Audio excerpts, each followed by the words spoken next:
दोस्तों, मैं अनुराग तिवारी, अधिवक्ता, आपका बहुत बहुत हार्दिक स्वागत करता हूं। आपसे ये विनम्र निवेदन है कि आप मेरे इस YouTube channel Tiwari legal solution को सब्सक्राइब कर दें, जिससे मैं नए नए वीडियो बनाता रहूं और आपको नोटिफिकेशन मिलता रहे और मेरा उत्साह बढ़ता रहे। दोस्तों, आज जो मैं आपके सामने विषय लेकर आया हूँ वह विषय है ऐसा है जो अक्सर हर चौथे या पाँचवें घर में आजकल सुनने को मिलता है। विषय हमारा ये है कि जब किसी की शादी होती है और शादी होने के बाद जो पत्नियां होती हैं या किसी की पत्नी है, वो किसी मामूली बात विवाद के चलते या कोई भी कारण ऐसा हो जिसके चलते वो घर छोड़ के चली गई अपने ससुराल में। अब घर छोड़ने के पत्नी के दो कारण होते हैं, या तो उसका स्वभाव ही लड़ने वाला हो या आपसे संतुष्ट न रह रही हो, ये होता है। या दूसरा होता है कि उसके मायके वाले उसको आपके प्रति भड़काते हैं, आपके घर वालों के प्रति भड़काते हैं और लड़की का दिमाग एकदम कुंठित कर देते हैं।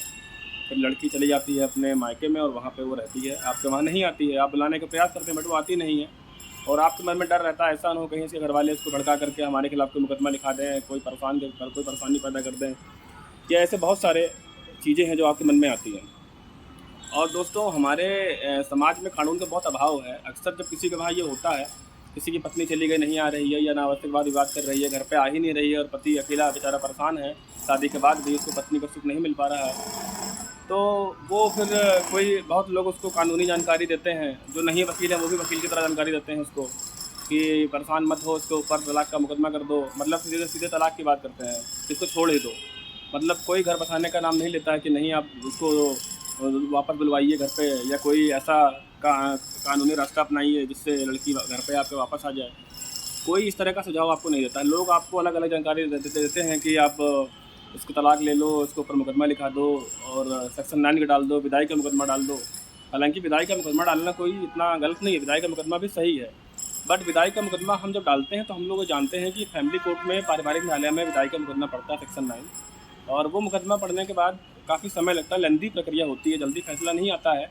और जब तक फैसला नहीं आएगा आप अटके रहेंगे, साल, छः महीने, साल भर, 2 साल, अब क्या लग गया आपको मालूम नहीं है।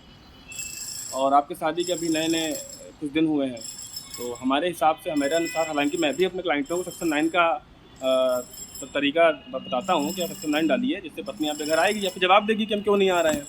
अब दोस्तों, सेक्शन 9 का मतलब क्या होता है आप भी जान लीजिए। सेक्शन 9 का मतलब होता है कि आप कोर्ट में मुकदमा फाइल करेंगे और कोर्ट आपकी पत्नी के घर नोटिस भेजेगी, आपकी पत्नी से पूछेगी कि भाई अपने पति के वहाँ क्यों नहीं जा रही हो, क्या कारण है।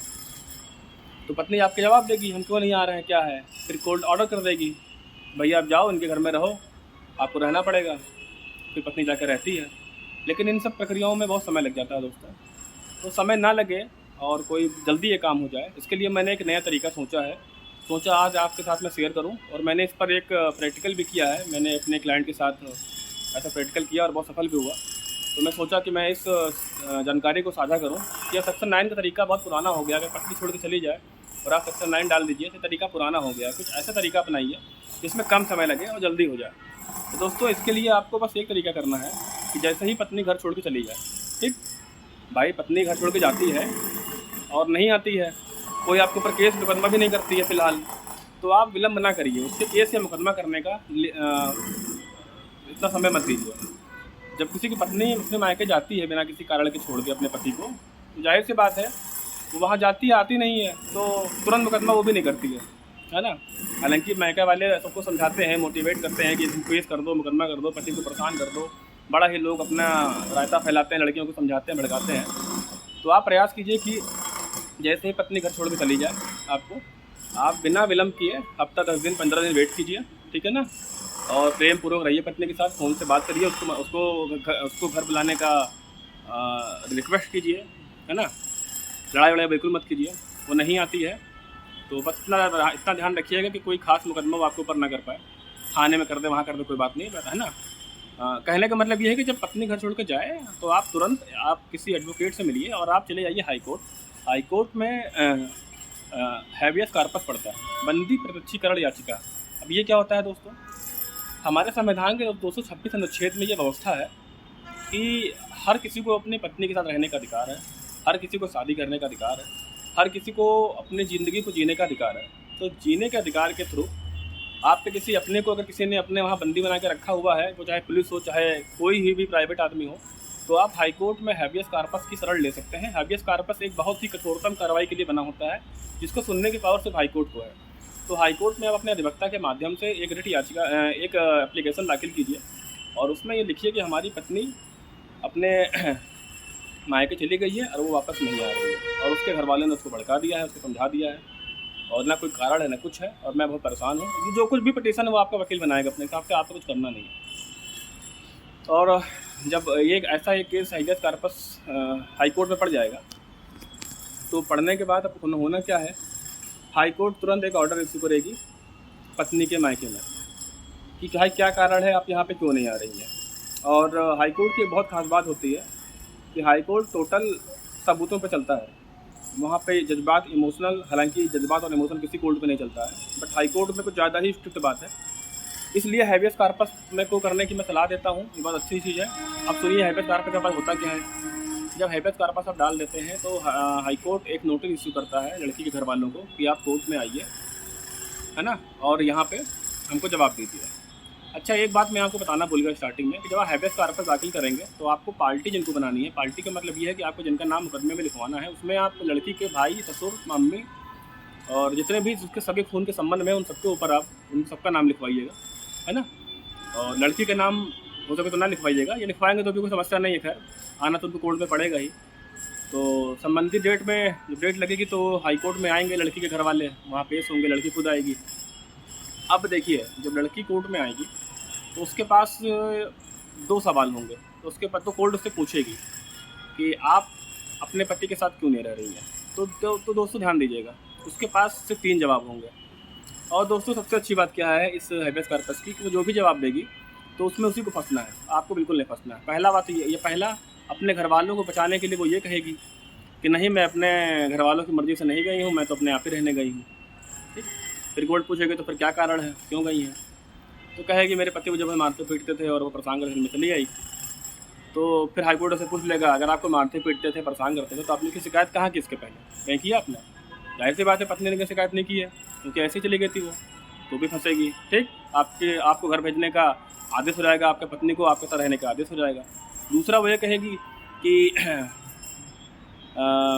मेरे घर वालों ने मुझको नहीं भड़काया, मैं अपने आप ही गई थी, है ना, तो भी उसको ही समस्या है। तीसरा वो ये कहेगी घर में कि वो हाई कोर्ट में कि मेरे पति मुझे बहुत मारते हैं, पीटते थे, बहुत परेशान करते हैं और मैं बहुत ही परेशान हो गई थी इसलिए मैं गई थी। हालांकि घुमा के वो यही कहेगी, पति मुझे मारते पीटते थे, तो हाई कोर्ट कहेगी देखिए कि ये कोई थाना नहीं है ना, ये हाई कोर्ट है। आप जो भी बात कह रही हैं उसके पूरे प्रूफ सबूत के साथ कहिए। आपको 1 दिन का समय चाहिए, 2 दिन का समय चाहिए, समय ले लीजिए। अच्छा दोस्तों, मैं आपको बता दूं कि हाई कोर्ट हैबियस कॉर्पस को लेकर के बहुत ही सख्त है। वो लड़की को मुश्किल से 1 या 2 दिन का समय देगी बस सबूत लाने के लिए। क्या सबूत लाइए कि आप वहाँ पे क्यों गए थे। अब अगर वो अपने घर वालों का नाम लेगा, घर वाले मुझे वहाँ पे भेजे थे, तो घर वाले फंसेंगे। वो ये कहेगी नहीं मैं अपने आप से गई थी, तो भी पति के पक्ष में फैसला आएगा, क्योंकि उसने कह दिया अपने आप से गई थी, कोई कारण ही नहीं था। तो अब ऐसे में क्या है कि लड़की ये बयान कोर्ट में दे देगी और जो लड़की जो कहेगी वो कोर्ट में दर्ज हो जाएगा। अब जब कोर्ट में बयान उसके दर्ज हो गए, फिर एक आदेश एक ऑर्डर आता है हाई कोर्ट का। भाई हाई कोर्ट टोटल सबूतों पे चलती है, लड़की के पास कोई सबूत होगा नहीं कि वो छोड़ के क्यों गई, क्योंकि आप सबसे पहले हाई कोर्ट पहुँच चुके हैं। वो ये कहेगी कि मेरे घर वाले मुझको यहाँ पे लेके आए, तो वो घर वाले फंसेंगे। वो ये कहेगी मेरे घर वाले मुझको नहीं लेके आए, मैं अपने आप गई थी, तो भी वो फंसेगी। क्योंकि साफ साफ इस सिस्टम में कि बिना किसी युक्त कारण के, बिना किसी खास कारण के अगर लड़की घर छोड़ के जाती है तो पूरी जिम्मेदारी लड़की की है, उसको वापस घर पे आना ही पड़ेगा। तो दोस्तों ऐसा जब आप हैबियस कॉर्पस कर देंगे तो उस कोर्ट में इसका ये बयान दर्ज हो जाएगा। आप उस बयान की सर्टिफाइड कॉपी निकालिए या जो आदेश आएगा उसकी कॉपी निकालिए और उस कॉपी के साथ आप सेक्शन 9 दाखिल कीजिए। सेक्शन 9 में आप ये कह देंगे कि देखिए ये लड़की के पास कोई कारण नहीं था, इसने हाई कोर्ट में ये बयान दिया हुआ साफ साफ, और हाई कोर्ट का बयान बहुत मायने रखता है। तो आपका सेक्शन 9 भी तुरंत 2 या 3 महीने में ही सॉल्व हो जाएगा। और अगर आप तलाक भी चाहते हैं तो फिर थोड़ा रुक जाइए, वेट कर लीजिए 2 साल, उसी बयान के आधार पर आप तलाक भी ले सकते हैं। तो कहने का मतलब ये है कि हैबियस कॉर्पस में जो भी बयानबाजी होगी लड़की की, वो आपके पक्ष में ही आएगी। जो भी कहेगी वो फंसना उसी को ही है, तो उसके बाद कोई ठोस कारण नहीं है। तो उन सभी बयानों को आप, हालांकि होता क्या है कि हैबियस कॉर्पस के बाद ही लड़की घर पे चली आती है, बट फिर भी वो ना आए और कोई ऐसी बात होती है तो आप इसको रखिए। इस बयान को रखने से क्या होगा, अगर वो ये सोच रही होगी कि हम अपने पति के ऊपर 498A या 12 DB एक्ट या मेंटेनेंस जो भी लगा देंगे, तो उन सब को ब्लॉक करने का ये काम करेगी। क्या काम करेगी? जो बयान लड़की ने हाईकोर्ट में दिया होगा हैबियस कॉर्पस के संबंध में। तो दोस्तों आपको कुछ नहीं करना है, मैं फिर से आपको चलते चलते एक बार बता दे रहा हूँ। आप अपने अगल बगल लोगों को ये जानकारी दीजिएगा कि अगर किसी की पत्नी घर छोड़ के चली जा रही है, चुपचाप हैबियस कॉर्पस दाखिल कर दीजिए। अगर आपने 609 दाखिल किया तो बहुत समय लग जाएगा, बहुत टाइम लग जाएगा, खर्चा भी आपका लंबा होगा, और हो सकता है इसी दरमियान वो आपके ऊपर 498A और दहेज उत्पीड़न का मुकदमा लगा दे। तो उन सब में भी बहुत समय लगता है, 2 साल, 3 से 4 साल, 5 साल हो जाते हैं मुकदमा लड़ते लड़ते। तो अगर आपको इमीडिएटली घर बनाना है लड़की को, तो आप हैबियस कॉर्पस डालिए। उसको बिल्कुल सांस लेने का भी समय नहीं मिलेगा उसको, और उसको हर आपके आना ही आना पड़ेगा। क्योंकि इसके पीछे बहुत मैंने लॉजिक सोचा दोस्तों। इसका लॉजिक ये है कि जब हाईकोर्ट में लड़की आएगी तो वो अपने घर वालों को बचाने का प्रयास करती है। भाई घर वालों को बचाने का प्रयास करेगी तो ये कहेगी मैं अपने आप गई थी, तो हाईकोर्ट कहेगा अपने आप क्यों गई थी, आप ऐसे कैसे जा सकती हैं, आपने शादी की हुई है अपने पति के साथ, तो भी उसको भेजने का आदेश कर देगी। और अगर कहेगी मेरे घर वालों की, हमारे घर वाले ने हमको भड़काया था, हम उनके कहने पे गए थे, तो घर वाले फंसेंगे उसके। तो कहने का मतलब ये है कि हाईकोर्ट में और लोअर कोर्ट में यही अंतर है कि हाईकोर्ट पूरा सबूतों के साथ ही चलता है। खाली कह देने मात्र से, जैसे थाने में गए और लड़की ने कुछ भी लिखा दिया तो मेरे पति ने मेरे साथ 376 किया, 77 किया, जो भी कुछ लिखा देती हैं लड़कियाँ, बहुत लिखाती हैं। तो ये कोई पुलिस थाना नहीं है हाईकोर्ट। हाईकोर्ट टोटल सबूतों पे चलता है। लड़की सबूत दे नहीं पाएगी, बयान दे देगी, यही कुछ बयान देगी जो मैंने अभी आपसे जिक्र किया। इसकी एक कॉपी निकाली है, अपने पास रखी है, और लड़की जब भी आपके ऊपर कोई केस करे 498 का या कोई भी केस करे, सीधे ये आप हाईकोर्ट का या आदेश दिखाइए या वो बयान दिखाइए, कभी कोई समस्या होगी ही नहीं आपको। आप हमेशा बचे रहेंगे और लड़की भी घर चली जाएगी आसानी से। ठीक है दोस्तों, आशा होगी आपको मेरी जानकारी से संतुष्ट हुए होंगे। अगर आपको मेरी बात समझ में नहीं आती है, कोई बात है, कोई समस्या है, तो स्क्रीन पे मेरा फ़ोन नंबर लिख के आ रहा है, आप इस फ़ोन नंबर पे मुझे फ़ोन कीजिए और मुझसे पूछिए, मैं आपकी हेल्प करूँगा। बहुत बहुत धन्यवाद, नमस्कार।